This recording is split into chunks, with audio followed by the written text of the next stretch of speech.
За сайн байцгаана уу? Та бүхэнд энэ өдрийн мэндийг хүргэе. За Ганган подкастын 14 дахь дугаар эхэллээ. За юуны өмнө манай Ганган подкастын санаачлагч Буйнагийн ган учир маань Оксфорд их сургуульд мастерт сурахаар явсан байгаа. Тэгээ сая намар зуны хувилралыг амарч өнгөрөөгөөд одоо Ганган подкастын 14 дахь дугаарыг үргэлжлүүлээд та бүхэндээ хүргэж байна. За өнөөдрийн манай подкастын зочноор манай Сүхбат маань оролцож байгаа. За манай Сүхбат маань Германы Майнц их сургуулийг улс төр судлаар төгссөн. Одоо Герман төгсөгчдийн холбооны удирдах зөвлөлийн дарга хийж байгаа юм залуу байгаа. Өдрийн мэнд хүргэе. За өдрийн мэнд.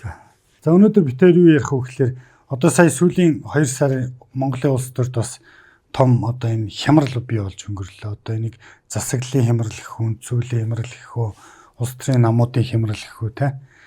Ийм хямрал болж өнгөрлөө. Тухайн процессууд нь одоо ингээд ер нь дуусаад одоо дүгнэж шинжилж ярихад ийм боломж олдож гин гэж би ойлгож байна. За юу болсон бэ гэхээр үзэгчд маань бүгдөө мэдж байгаа. Нэг өдрийн дотор их хурлынхаа дарга ерөнхий сайд хоёрыг зэрэг огцруулсан. За тэгээд хэвлэл мэдээллээр бөө юм болж байгаа тий. Өдөр хууль хүчний байгууллагууд нь оролцоод баримтчилгаа явуулж гин, гишүүдийг тагнасан, шантажлсан, дарамтлсан гэдэг асуудлууд гарч ийн. За процесс өнгөрөөд үндсэн хуулийн цэц орж ирсэн тий. Ерөнхийлөгч хориг тавьсан. Маш олон процессууд боллоо. Тэгэхээр одоо манай үндсэн хууль чинь бас Германаас жоохон жишээ авсан тий. Германаас бас нэлээд судалж манай үндсэн хуулийг хийсэн гэж ярьдаг. Тэгэхээр манай Сүхбатаас би одоо яг энэ процесс юу болоод өнгөрвөө, яаж дүгнэж ийн вэ гэж асууж эхэлмээр байна. Сүүлийн 2 сар Монголын улс төр нэлийн тийм ээдрэгтэй нөхцөл байдал, ерөн хямралт нөхцөл байдалтай боллоо шүү дээ. Тий.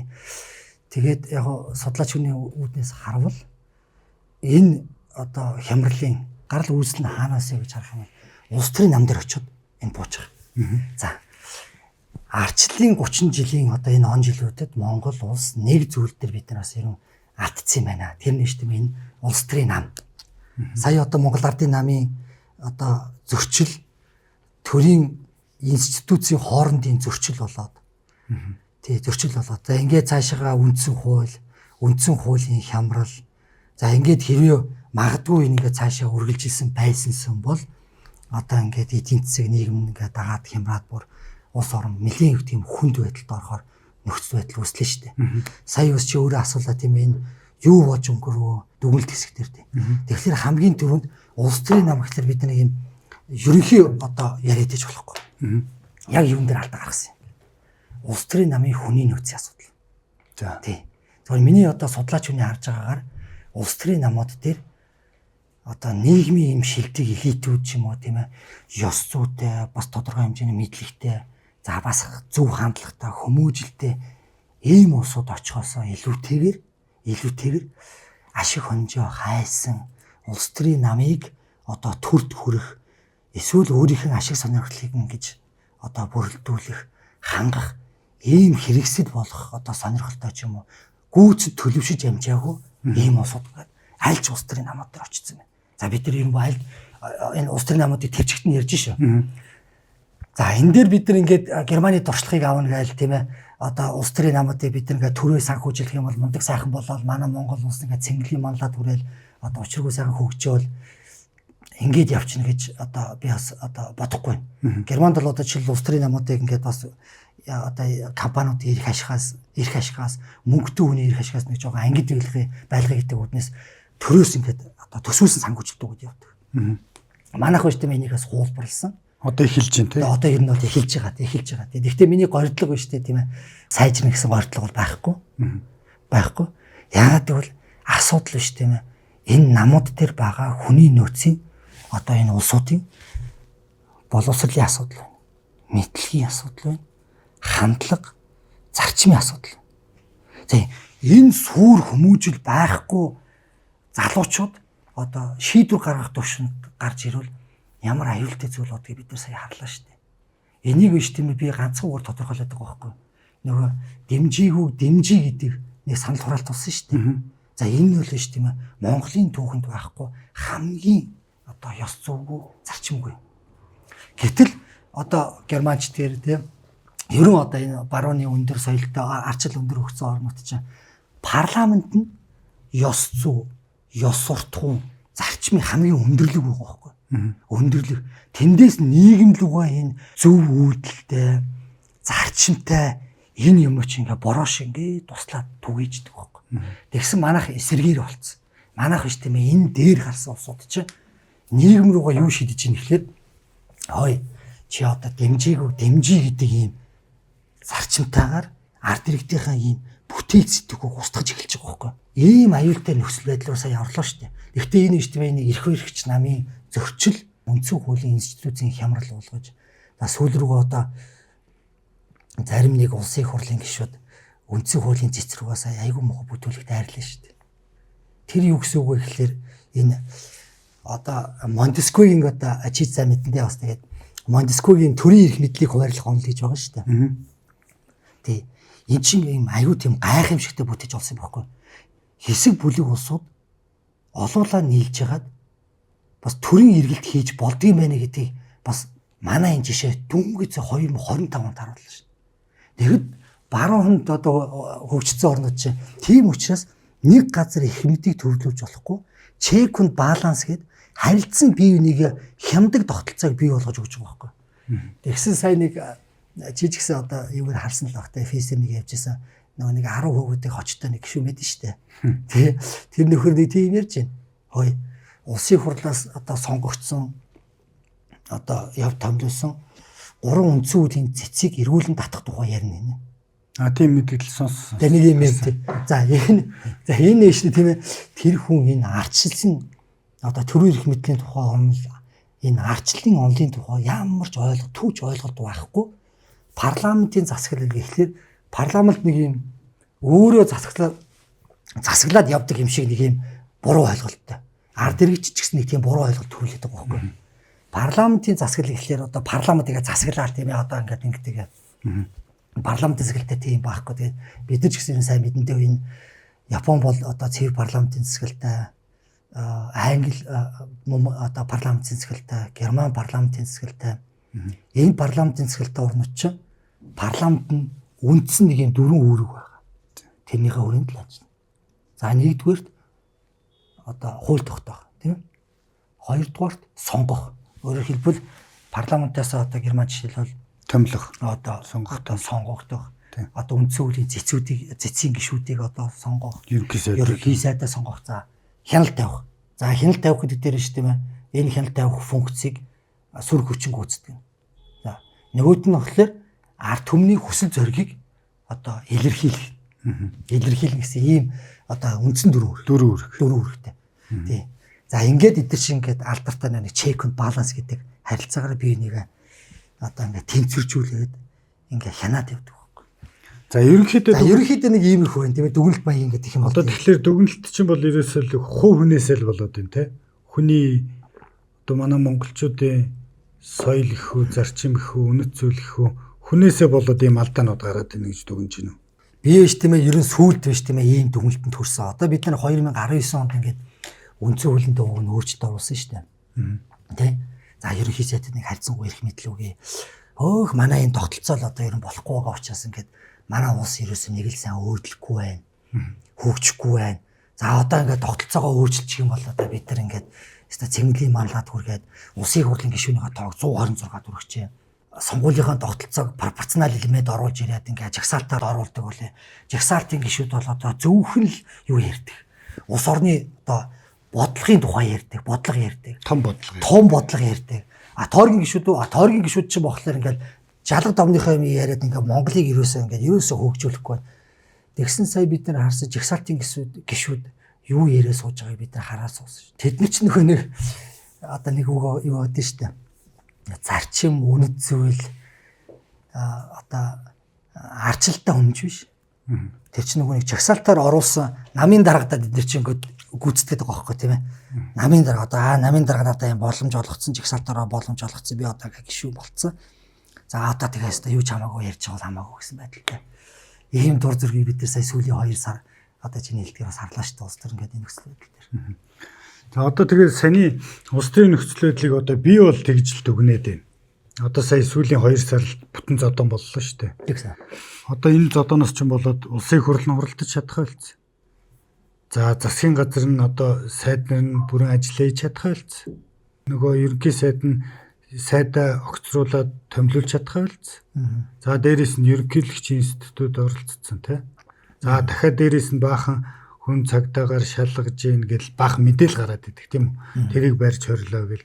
Одоо ерөөсөө л энэ институт хоорондын том зодон болж ийн гэж хараад байна л да би. Нэг намаас үүдэлтэй том зодоонууд болоод байгаа байхгүй.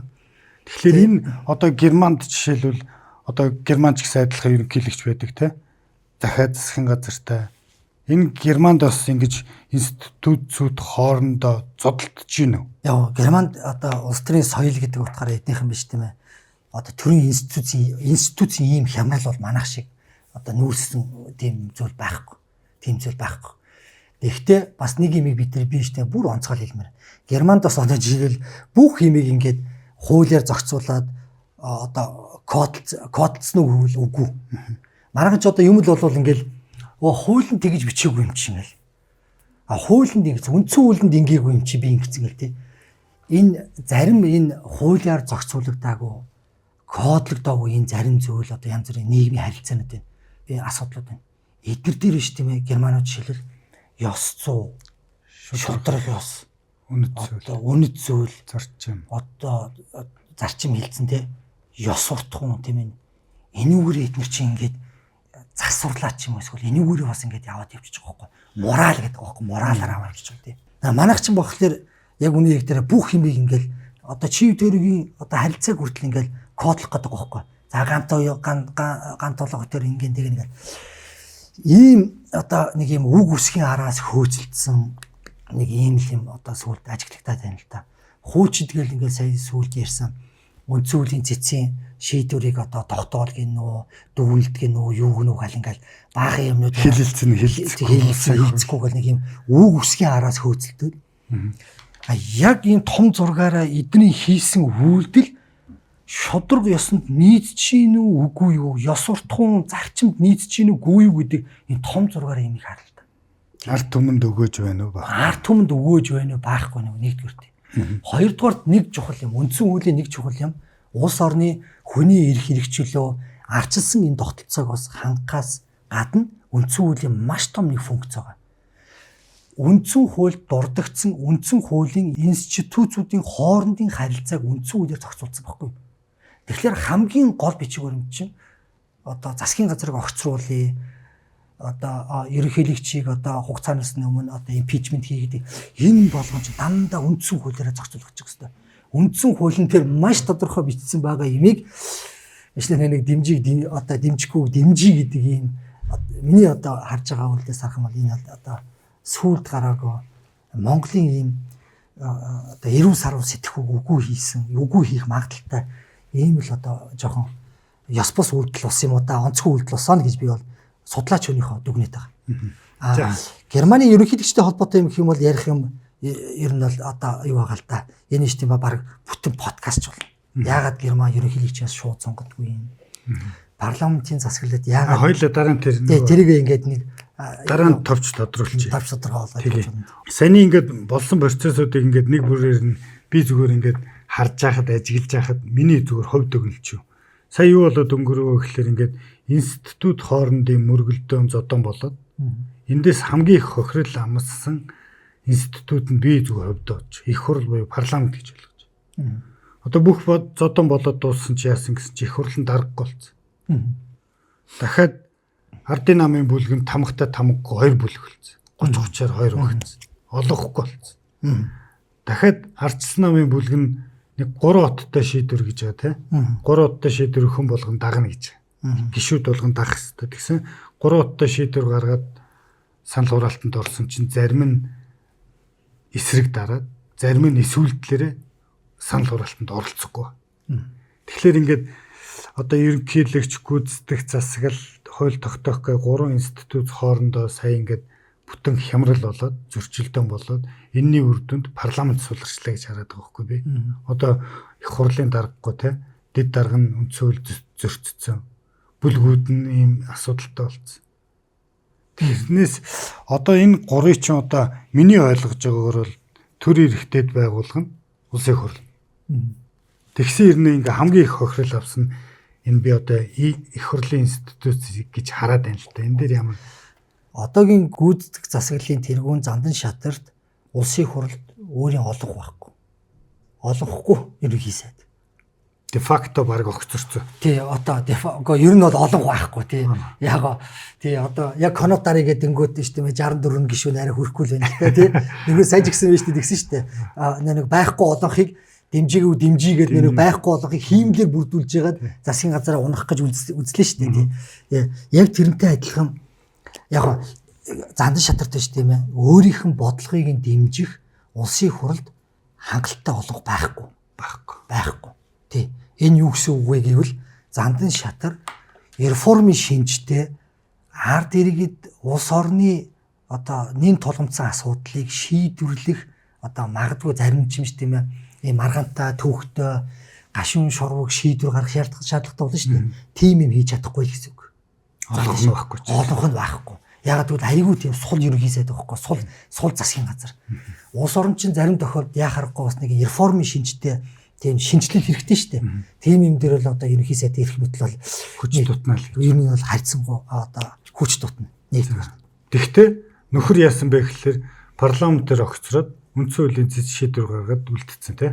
Одоо засгийн газар нь үлдсэн. Тий, засгийн газар үлдсэн. Яг тэгээд би хэлээд байгаа байхгүй ууг нь шүү дээ засгийн газар чинь ингээд улс орныхоо төлөө одоо шийдвэрүүд гаргаад шийдэмгий тодорхой одоо зоримог юм шийдвэрүүд гаргаад 5 жилийн дараа Монгол улс чинь нэг энд очисон байх ёстой шүү гэдэг ингээд нэг юм алсыг харсан шийдвэр гаргах ёстой. Тэгээд тэрнгүүч одоо улсын хурлд одоо өөрийнх нь дэмждэг хангалттай олонх байхгүй ийм ерөнхийсэд одоо тийм шийдвэр гаргаж чадна гэдэгт би маш эргэлзэж байна. Яг гэвэл ч улс төр дэлэхгүй байхгүй юу? Улс төр. За одоо жишээлбэл Германы нөхцөл төр чи одоо жишээлбэл Олаф Шолц тий. Тэр юу боллоо? Одоо бахлаар би чиний нөгөө нэг яг асуусан асуултан дээр улсын хурл хамгийн их хохирол амслаа гэдэг байгаа тий. Хамгийн их хохирол амслаа гэдэг. Тэр биш тийм ээ нэгдүгürt биш тийм ээ. Манай улс орнд амар хохиролтой. Одоо би чамаас нэг юм асууя л да. Чи улсын хуралд итгэж гин одоо? Би юу? Би итгэхгүй. Тий. За яг юунд итгэх вэ? Яг одоо улсын тий сайхан амьдруулна гэдэгт. Одоо монголчуудын төлөө ажил одоо сайхан одоо мундаг шийдвэр гаргаад ажил хийнэ гэдэгт итгэж гин л гэсэн агуулга байхгүй. Тий. Итгэхгүй. Одоо би ингээ гудамжинд гараад 100 хүнээс асуугаад за бараг 90% нь ш тийм ээ улсын хурал гэдэг байгууллага би итгэхгүй л гэж хэлэх байхгүй.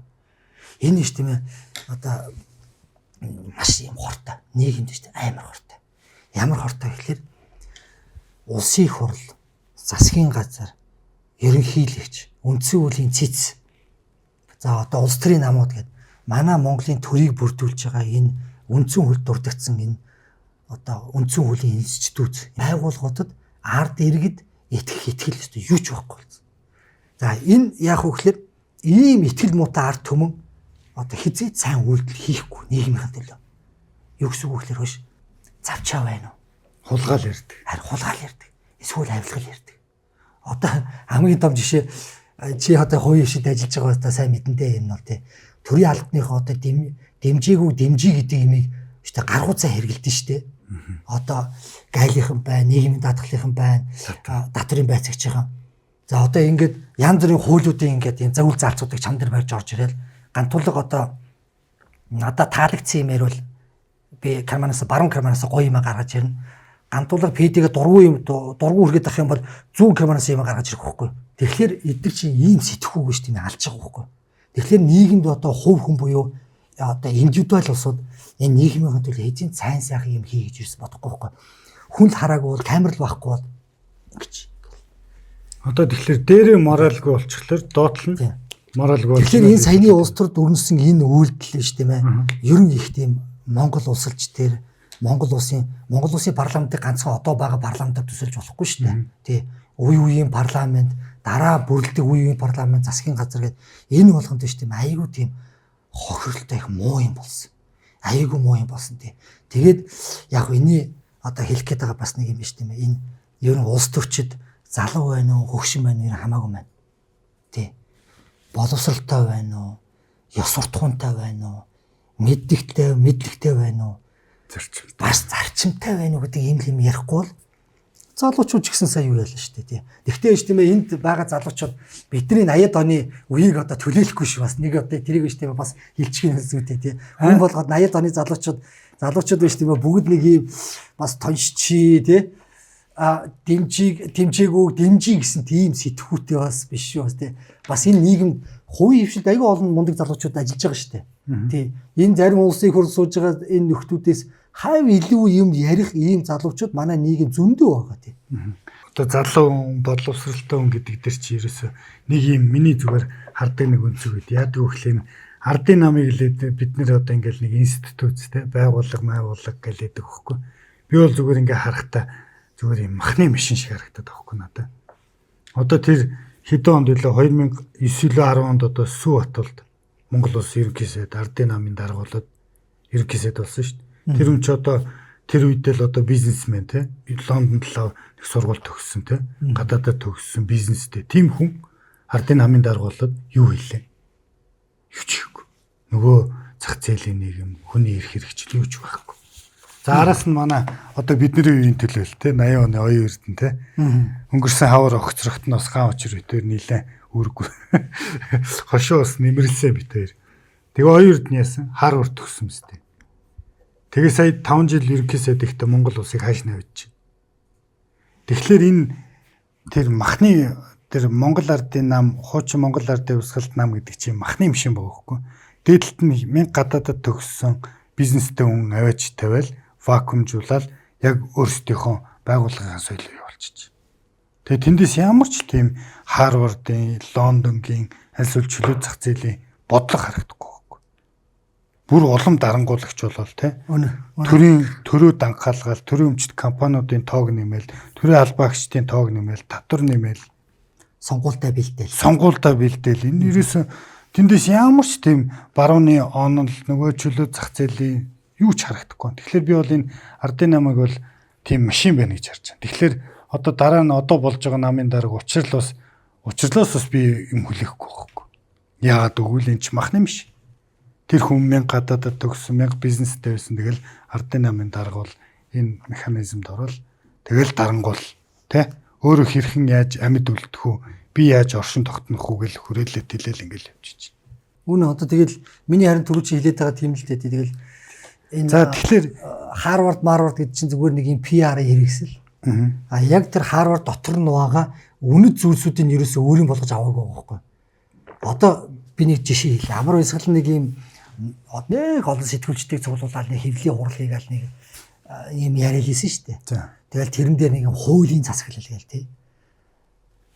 Маргааш нь дэмжээг гэдэг ийм одоо нэг юм ёс зүйгүй томьёол оруулж ирж ингэж яаж байгаа хэрэг. Энэ хуулийн засаглал муу юм уу гэсэн. Тэгэхээр энэ олон ургач үзэл, плюрализм, төрийн их мэдлийн хуваарлалт одоо энэ арчлын хэдэн үнд зүйлүүд биш үү? Тэгээ хуулийн засаглал. Тий. Хариуцлагатай байдал эднийг зүгээр нэг юм одоо нэр хүнд олох гэсэн нэг зүгээр нэг юм үгнүүдийн цуглуулга, чамиг үгнүүдийг цуглуулга болгоцсон. Яг тэрийг ч тийм мөн чанарын гүйцэд ойлгоогүй байхгүй. Мөн чанарын гүйцэд ойлгоогүй. Хүн болгоо одоо сонсороо буугдсан. Одоо шудраг ёс гэдээ ярих юм бол би ч гэсэн бас санаа зовж л байла. Одоо шудраг ёс гэл ингээд ярингууд яана гэл тий. Бүр үн цэний алдсан байхгүй нэг хүнээс чи. Одоо шудраг ёс гэдэг үг хэлсэн үнд баг дург болохоор. Бүр дург болохоор гоход энэ нөгөө нэг дараа чи нөгөө нэг шудраг ёс ярьдаг нөхөр яана гэл тий бас ямар нөхөр гараад ирвэ ингээд ард иргий чи нэг бүр ихтгэл алдарсан гэх нэг юм нэг өөрөлт авна гэдэг шин тий. Өөрөлт авсан харцтайгаар ингээд хараад байгаа байхгүй тий. За одоо институт гээд хоёлоо яриад байгаа. Би одоо 2012-оос 15 онд нөгөө засгийн газарт байсан. Институт хоорондын зодооныг бас энэ дотор нь ээжээд үдсэн үний үед. Одоо тухайн үед одоо бас ерөнхийлөгч ерөнхий сайд хоёр муудалцаад тий. Тэр хоёрын зодоон болоод хууль хүчний байгууллага оролцоод тий. Одоо тухайн ерөнхийлөгч нь сөрөг хүчнийх нь намтай нийлж агаад эрх хөрж байгаа намынхны засгийн газрыг огцруулж байгаа. Тэгэхдээ эрх хөрж байгаа намын засгийн газарт байгаа зүгээр гишүүд болон нөхдүүдийг зарим нь засгийн газрын эсрэг коноптаар болж. Зарим нь бүр хуралд огт оролцуулахгүйгээр засгийн газар унгаж ирсэн байхгүй.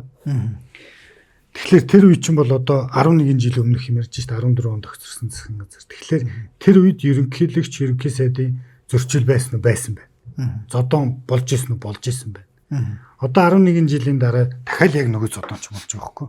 Сая Ардаа намын бүлэг чинь 60 хэд чинь 30-30-аар авагддаг чи ерөөсөл ерөнхийлөгчийн талынхан оюун эрдэнэ амраа эсгэлэнгийн тал гэж хоёр өгч шít.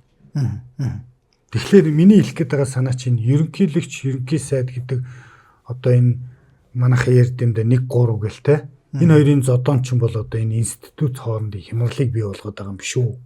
Нэг. Германд ер нь яад юм. Одоо Герман чинь жишээлбэл ерөнхийлөгчтэй миний сонсноор бол ерөнхийлөгч нь ард түмнээс биш өөр газар сонгогддог гэж сонсч ирсэн те. Монгол ингээд бид нар парламентын засаглалтай гэж өөрсдөө ингээд яриад байдаг хөөхгүй. Яг үнийн хэрэг дээр Монгол улс хагас ерөнхийлөгчийн засаглалтаа орно. За онолд яадаг вэ гэж юу шилдэг вэ гэхээр ерөнхийлөгчөө нийт ард түмнээс сонгож байгаа бол хагас ерөнхийлөгчийн засаглалтаа орно гэж хэлдэг. Хагас ерөнхийлөгчийн засаглалтаа. Тий. За эндээс систем ер нь автоматар зөрчил ер нь үүсдэг юм да. Энийг Германууд 1946 онд буюу Дэлхийн 2 дугаар дайны дараа энийг харчаад энээсээ татгалцсан байхгүй болохгүй маань гэдэг. 46 онд. 46 онд үндсэн хуулиа бичигтэй. Тийм ээ. 49 онд илүү 46 онд илүү. За бид тэрийг харах хэрэгтэй юм тийм. Одоо ингэж байгаа.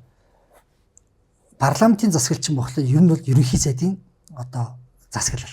Өөрөөр хэлбэл Германы үндсэн хуулийн дээр юу гэж бичсэн байдаг вэ гэхээр холбооны канцлер ерөнхий сайд гэсэн үг. Холбооны канцлер улс орны гадаад дотоод бодлогыг одоо Германы гэж байгаа шүү. Германы гадаад дотоод бодлогыг тодорхойлж түүнийхээ төлөө хариуцлага хүлээнэгээд өөрөөр хэлбэл нэг хүн дээр хариуцлага гэж байгаа байхгүй.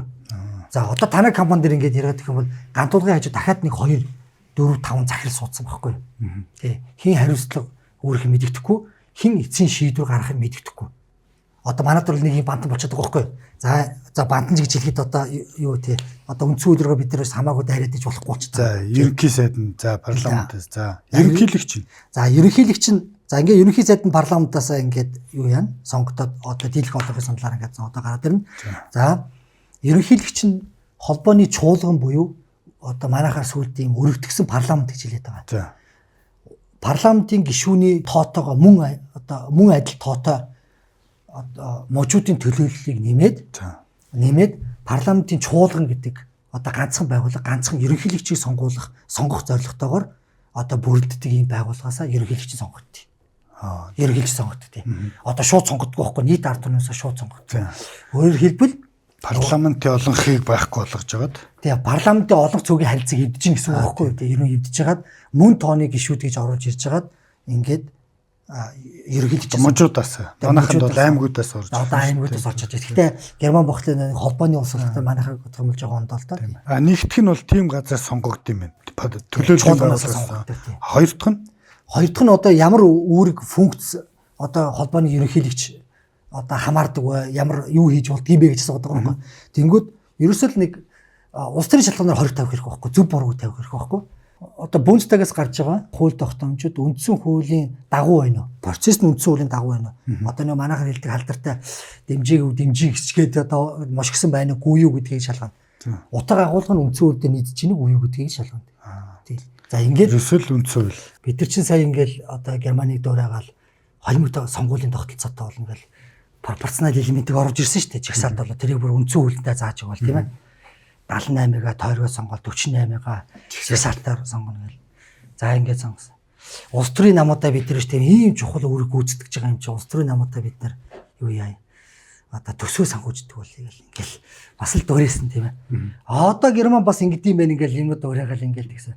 Хамгийн гол чухал юм нэг чиний хэлээд байгаа юм. Зарчим, ёс зүй, моралгүй ээжиж бид нар 1000 тогтолцоогоо өөрчлөе. Ямар ч хэрэг байхгүй юм.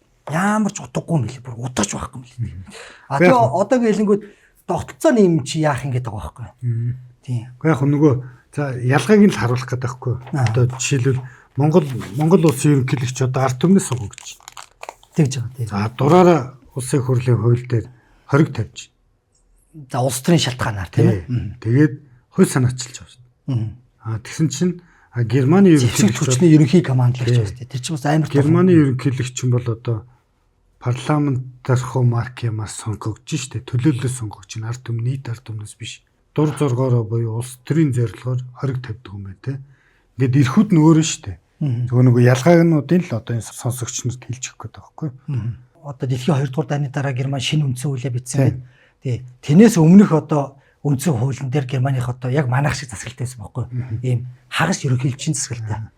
Парламентаас сонгогдсон ерөнхий сайдын одоо дэргэд ард түмнээс сонгогдсон. Нийт ард түмнээс сонгогдсон ерөнхийлөгч байсан. Тийм За байна. Германы нэг судлаач юу Тэгэхээр сонсож байгаа хүмүүс нь ойлгож байгаа хаан зөрчлөгөө. Тий. Тэгэл Одоо ерөнхийлөгч юм байна. За одоо ерөнхий сайд нь яа вэ? Германы ерөнхий сайд бас бүр эрхтэй гэж ойлгож байна. Манай парламентаас сонгогдож байгаа ерөнхий сайдаас өөр эрх мэдэлтэй тэр нь ерөнхий сайдын хуу тий парламентад тарах эрхтэй гэдэг байна. одоо манайх биш тийм ээ бас ингээд одоо 92 оны үндсэн хуулийн дээр бадар бид нэр биш тийм ээ яг манай одоо 30 жилийн өмнө хийсэн дээр парламентыг өөрийг ингээд өөрөөрөө тараалгах ийм одоо зохицуулт хийцэн. Тэгэхээр одоо ч гэсэн байгаа. Одоо ч гэсэн байгаа шүү дээ. 3-2-оор парламент тарна гэдэг ч юм байна. Сая ингээд улс төрийн хямралын ийм нөхцөл байдал үүслээ шүү дээ. Одоо хямралт нөхцөл байдал үүстэй. Төсөө баталж чаддаг. Одоо төсөө баталчихдаг нэг ийм хүн үүсэн. За яг хаа тэгээд нэг төсөөнийг сая нэг ийм хунтаж байгаа нэг баталлаа шүү дээ. Тий яг хүчээр төсөө баталсан болсон ч юм уу за тий. Яг одоо Герман шиг нөхцөл байдал болсон бол түрүү чи хэлсэн шүү дээ. Олаф Шольц яасан бэ гэдгсэн. Олаф Шольц манай хүн парламентаа тарах ихлэ замыг нээж өгч байгаа байхгүй. Өөрөөр хэлбэл канцлер нь ингэж байгаа. Өш надад биш тийм ээ парламентод миний бодлогыг дэмжих хангалттай олонх байхгүй байна. За тийм учраас би та нараас би асуу та нар надад итгэж чинь итгэхгүй нэ гэдэг манай хүн юм асуулга тавьж байгаа. Одоо парламентаас надад итгэл үлдэх тий итгэл хүлээл гэж нүг үеийг асууж байгаа байхгүй. Тэгсэн олонх өөрт нь итгэх олонх манай хүн тэр одоо канцлерт байгаагүй. Тэгээд сая тэр одоо бичгээ холбооны ерөнхийлөгчтэй бариад за одоо ингээд улс төрийн ингээд ийм хямралт нөхцөл байдал үүслээ. За надаа ингээ миний бодлогыг ерөнхий сайдны канцлер нь одоо надаа ингээд одоо бодлогоо хэрэгжүүлэх юм одоо намынхаа мөрийн хөтөлбөр ч юм уу тэ өөрийнхөө бодлого хэрэгжүүлэх боломж алгаа олон халах. Тийм учраас одоо холбооны ерөнхийлөгч та одоо Бундстагийг дараагаад одоо дахин сонгуул одоо зарлж өгнө гэж хэлж байгаа байхгүй. За тэгэнгүүт миний түрүү хэлдэг холбооны ерөнхийлөгчийн эрх мэдэл хямралт нөхцөл байдал тэлдэг гэдэг чинь нөхгүй юу. Өөрөөр хэлбэл холбооны ерөнхийлөгч хараа за улс төрийн одоо хямралт нөхцөл байдал нөлөөлсөн байна. Одоо таны эвслийн засгийн газар одоо хангалттай олонхч мол алга. Тийм учраас холбооны парламентыг тараая гэдэг дахин ээлж сонгуул. За энэ бол ингээд гүйцэтгэх засаглал, хууль тогтоох засаглал хоорондоо ийм check and balance таа байгаа байхгүй. Check би ингээд тэр нь айгүй онч бас айгүй утга учиртай шүү дээ бас. Өөрөөр хэлбэл энэ олон хүнээс бүрдэж байгаа коллектив байгууллагыг гадна талаас нь сахилга батжуулж байгаа байхгүй юу? Сахилга батжуулж байгаа. Манайх биш тийм яг харамсалтай. Гэхдээ би биш тийм үндсэн хуулиараа бас ингээд хамаагүй дайраад баймиргүй. Манайх болохоор олон хүнээс бүрдэж байгаа энэ коллектив байгууллагт гаднаас сахилга батжуулах юм механизм байхгүй. Одоо энэ улсын хурлын гишүүч ингээл тийм би одоо ингээд ард түмнээ сонгогдсон төлөөлөл тэгээ үндсэн хуулийн цэцгийн гишүүнгээд байгаа нөхрийг одоо дууж авчиж байгаа загнана. Тий. За одоо ингээд бас одоо сөрөг хүчин намдаж гэсэн харагдаж штэ. Би улсын хурлын гишүүн тий. За одоо ингээд яцаг засаглан төрийн барих дээд байгууллагын гишүүн гал ингээд томрох байхгүй. Ууг нь бол биш тийм зандан шатар баг надаа итгэл хүлээж байгаа олонх алга ингээд парламентыг баг тараагаад одоо Германы нөхцөл байдлаас бол ингээл явна л да тий. Тий одоо ер нь бол тийм учраас чи түрүү хэлсэн шүү дээ. Одоо байгаа ерөнхий сайд маань бол олонхгүй, олонхын дэмжлэггүй ерөнхий сайд байна гэж хэлээд шүү дээ. Тий олонхгүй тий. Тэгээ олонхгүй одоо за яг олонхгүй ерөнхий сайд биш тийм ингээд нэг юм үлгэн салган гэл нэг юм цаг өнгөрөөсөн тийм ээ. Цаг хугацаа хүлээсэн. Тэгээд нэг өөрийнхөө нэр хүндийг өсгөж авч байгаа тэнд очих санаатай нэг дараагийн бодоод тий дараагийн нэг тийм л ажил. Тэрнээсээ ш тийм үү одоо яг эрс шинжилэл хийгээд шийдэмгийн зоригтой алхам хийгээд нэг 5 жил Монголыг биш тийм ээ нэг юм одоо нэг юм өнгөтэй өөдөө байлгахыг гэсэн тийм байхгүй тэгэл нэг юм аргалсан байдалтай л өнгөрөх бахтаа л гэсэн юм тий. Энэ дээр хин хохирж байгаа гэхээр ингээл иргэ бид нар хохироод байгаа байхгүй тий. Ингээл нэг юм зууралдсан гоншихсан нэг ийм л нэг юм төртөө болцсон. За одоо бас нэг сэдв гарч ирлээ. Юу гэсэн бэ гэхлээр манай арчилнаамс гаргаж байгаа сэдв баггүй. Одоо улс төрийн намын дарга нь улсын хурлын дарга байх нь зохимжгүй гэж. Одоо тийм хуулийн төсөл үүргэн барьж. Тэр нь тийм миний одоо бодлоор зөвөр нэг онцгийн ач холбогдол байхгүй. Арчил өндөр хөгжсөн энэ эдийн засгийн өндөр хөгжсөн энэ улс орнууд болохоор ажил хийгүүл чи жоох эрх мэдэл хэрэгтэй байхгүй юу? Ажил хийвэл эрх мэдэл хэрэгтэй. Тэгэхээр Зандан шадар одоо зөвөр нэг юм улсын хурлын гишүүнч биш нэг юм ерөнхий сайд байхгүй юу? Олонхгүй ерөнхий сайд. Тэгсэн чи яг хажууд нь намын дарга улсын хурлын дарга нэг хүн сууж байгаа. Нэг хүн ингэ сууж байгаа байхгүй юу тий. За тэгэхээр яг ийм нөхцөл байдал дээр одоо ажил хийнэ гэдэг нь шүү дээ төвхт болчихж байгаа байхгүй. Чи реформын шинж чанартай ажил хийнэ гэдэг нь туйлын хэцүү болчихж байгаа. Ерөнхий сайдаас санаачилж хийхэд хэцүү байхгүй харин тий. Чи заавал одоо нөгөө нэг хүнтэйгээ яриад царай алдаалт юм ингээл тий. Парламент одоо магадгүй шүү дээ бодлын нэг юм одоо ялгаатай байдал тийм өөр бодолтой гэж болно шүү дээ. Тэгэнгүүт чи одоо намын дарга царай алдна гэсэн үг байхгүй яах ч гэсэн тий парламентын царай алдна. Тэгэхээр миний хэлээд байгаа чинь тэр байхгүй. Зандан шатар зүгээр нэг юм цаг хугацаа өнгөрөөсөн л ерөнхий сайд байх болов гэсэн тийм.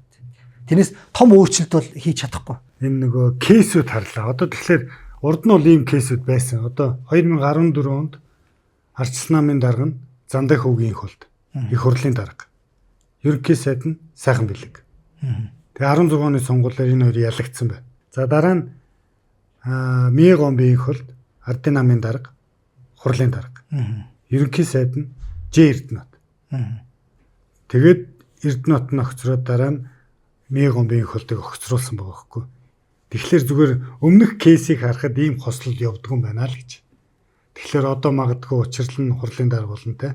Тэгээ Зандан шатар нь одоо ерөнхий сайдаа ихнэ штэ. Одоо энэ нэг өмнө 2 кейс хэллээ штэ би. 2 удаа бүтлгүүцсэн кейс хэллээ те. Удаагүй. Тэрэн шиг өмнө ингээ кейс нь яваагүй. Одоо магадгүй Ардын намын дарга нь их хурлын дарга болоод Зандан шатар нь ерөнхий сайдаа игээд явуул нэг удахгүй байна л гэж би зүгээр тааж байгаа шүү. Тийм л ах тий удахгүй л ах тий. Гэхдээ яг хамгийн гол одоо критерий буюу одоо хүчин зүйл бол ажил хийх штэ. Тэрнээс ерөнхий сайд чи павертай хүн ажил хийгээд энэ улс орноо хөгжүүлээ. Энэ ард иргэдийн аж амьдралыг сайжруулъя гэдэг ингээд зоригтой шийдэмгий ийм реформын шинжтэй шийдвэрүүд гаргах хэрэгтэй байна. Одоо тэгж чадахгүй л тий. Байна л да. За одоо тэгэхээр ингээд баахан ингээд асуудлууд ийм ингээд институт хоорондын зөрчил, мөргөлдөөн, зодоон ингээд баах юм ярьчлаа шүү дээ. Одоо ямар гарц гаргалгаа байна? Одоо миний хариулт жоохон тийм абстракт сонсогдож магадгүй. Тийм. Миний одоо хамгийн одоо гарц гаргалгаа гэдэг юм бол юу л байна л та. Одоо энэ улс төрийн намууд дээр байгаа боловсон өвчин, энэ хүний нөөцийн асуудал энэ усудаас эхлэмээр байна. Харьцангуй шунал багтай, хүмүүжил сайтай, боловсрал мэдлэгтэй, боловсрал мэдлэгийг үнэлдэг, ёс суртахуунтай, зарчимтай. Тэгээд эх орноо биш тийм бас нэг боломжийн болгоч гэдэг хүсэл тэмүүлэлтэй. Ийм л улсууд биш тийм ер нь шийдэл юм уу тал гэж бодоод байгаа байхгүй. Тэрнээс одоо ингээд нэг нөхрийг авчичаад шинэ тогтолцоо ч болохгүй байгаа учраас би одоо ингээд юу гад штэ. Хоёр эрдэн гэдэг хүнд ажил хийх боломж байсан шүү дээ. Гэхдээ 5 жил хийсэн биз. Тий. Ажил хийх хүн боломж байсан шүү дээ. Одоо тэгээд одоо үндсэн үйл болохгүй байгаа учраас эсвэл одоо тогтолцоо болохгүй байгаа учраас ингээд ингэчлээ. Тим юм байхгүй шүү дээ. Тэр хүн бүх эрх мэдэл нэсэн шүү дээ. Намын дараа хүний нөөц бүх юмудаа ингээд тогтож байгаа. Сайхан өөрчлөлт хийгээд энэ улс орны нэг юм ард иргэдэд нэг юм итгэл ингээд нэг найдвар үүсдэг. За манай улс нэр гоё болж шүү тийм. За би биш тийм ээ ер нь юм одоо үйлдэлээ биш тийм ээ засах хэрэгтэй байна. Тийм. Бид нар хоорондоо ингээд гоё одоо найрсаг тийм ээ.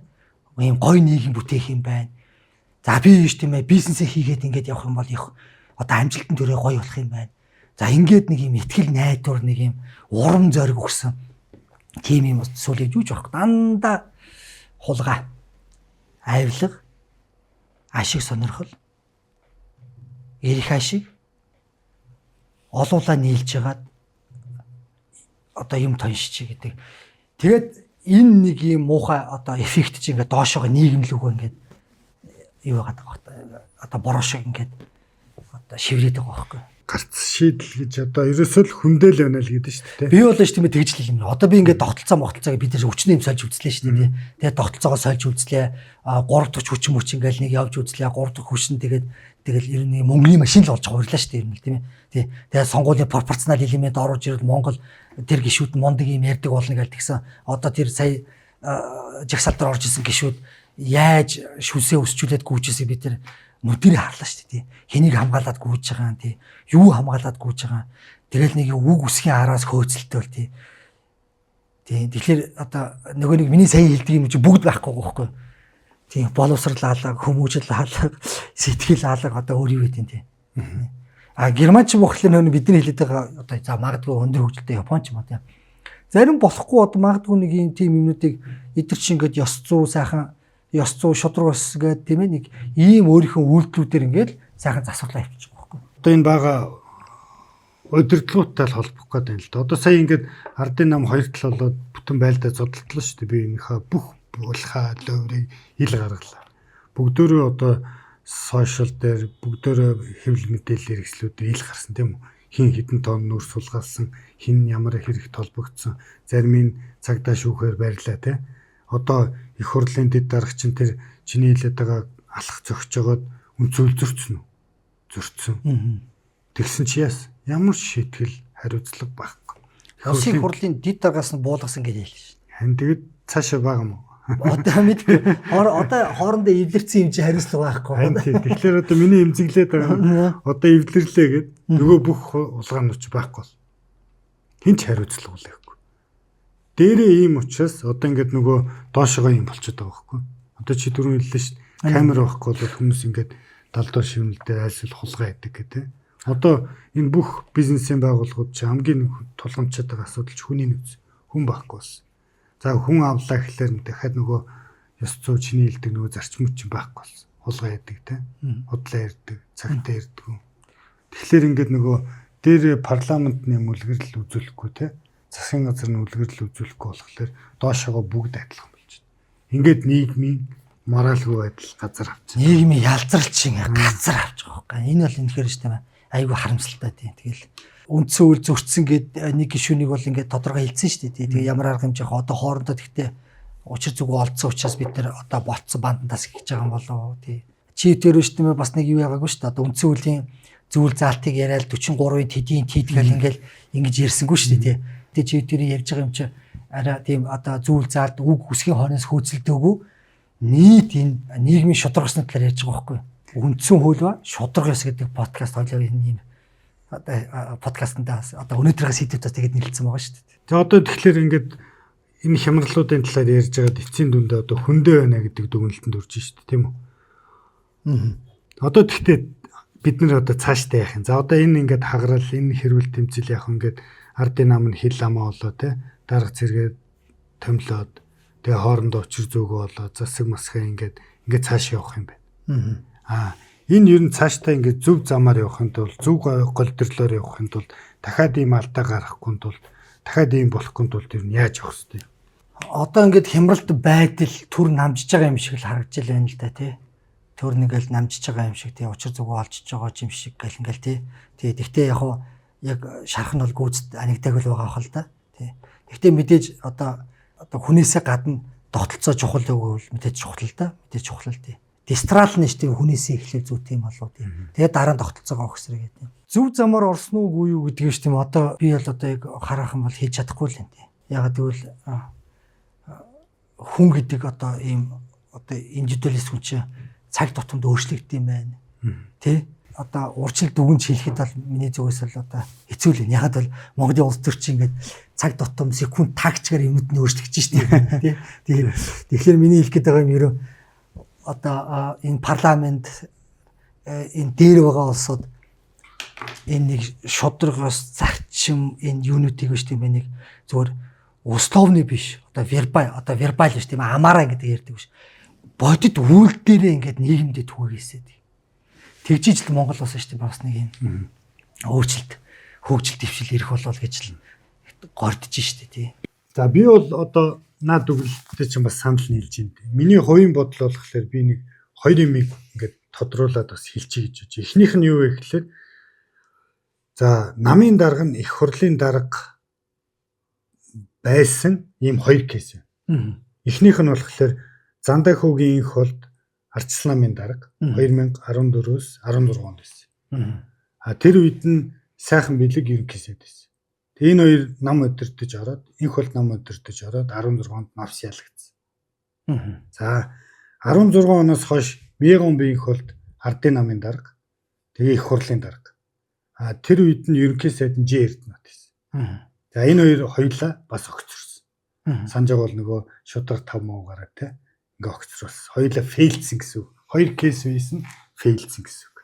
Тэгэхээр одооний кейс нь яахыг би мэдэхгүй байна л да. За хоёрт нь миний хэлэх гээд байгаа санаа юу вэ гэхээр одоо энэ институт хоорондын зөрчилдөөн зодоончин бол одоо үе үед байсан байна. Одоо ч гэсэн үргэлжилж байна тийм үү. Тэгэхээр 27 он болоод нэг ил гарах баг. Яагаад гэвэл 27 онд ерөнхийлөгчийн сонголт. За ер нь өмнөх практикийн ч гэсэн харсан ерөнхийлөгчийн бүрэн эрхийн хугацаа дуусах дөх тусам одоо яг нөгөө тойрон үрэлэгчд нь багасдаг те. Альсвал ингийн сонсдог нь цөөрдөг. Тийм учраас одоо ингээд 26 оны хавар намраас улс руу дахиад буцлах баг. Энийг би юу гэж хэлээд байна вэ гэхээр одоо бол ингээд өнгөцхөн ингээд нөгөө эвлэрч байгаа гэж. Яг үндсэн намын даргад нэр дэвсэн Замдан Шатар амар баясгал хоёр нь хоёлаа татаад учрал гэдэг хүн болчихж байгаа юм.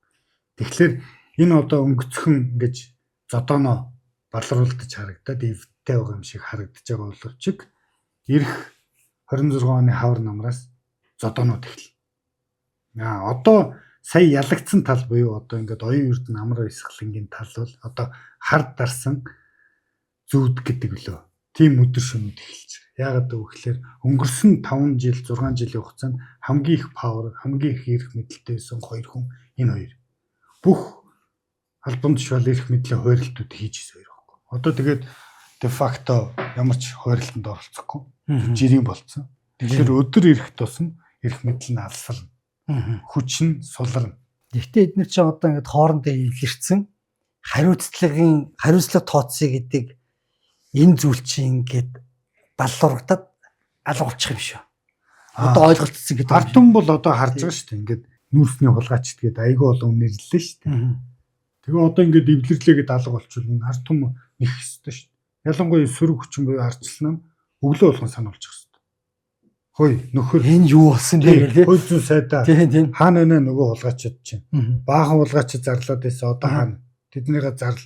Альсвал чи хүн гэдгцэн бол чи өөрөө хариуцлага болъё. Энийг заавал ингэж цэглэх хэрэгтэй. Тэгэхгүй одоо ингээл дээгүүрээ дарга нар тохирцсон эвлэрсэн гэд бүх юм алга болчвол ард түмж гайхаж үзэрнэ үстэй. Ашин юу болчих вэ? Тий. Одоо ингээд болцсон багтаа гэл тий. Одоо нөгөө чи хулгай хийгээгүй юм байна тий гэлгээд. Тэгэхээр энийг одоо бүгд эрүүл ухаантай хүмүүс бүгд сануулж явах хэрэгтэй тий. Нөгөө хулгайч чи хаана, нөгөө дайснууд чи хаана. Хичнээн их найдын нүрсний хулгай ярьлаа гэсэн тий. За өнөөдрийнхөө подкастыг нь хүрээд өндөрлөе. За өнөөдөр ингээд манай зочноор оролцсон Сүхбаттай баярлалаа. Цаашдынхаа цаг зав гаргасандаас ганцлагтай баярлалаа шүү дээ. Цаашдынхаа ажил амьдрал амжилт хүсье. Гэхдээ ер нь яасан бэ? Дараа дахиад нэг цуг хийхэр болов яа. Гэхдээ ер нь тэгээд олон сэдвүүд байна шүү дээ. Олон сэдвүүд байна шүү дээ. Сонгуулийн асуудал байна тий тэгэл. Цаг үеийнхтэйг холбоотой ямар сэдв гарах нь те. Тий шүү дээ. Тий. За амжилт хүсье. За баярлалаа.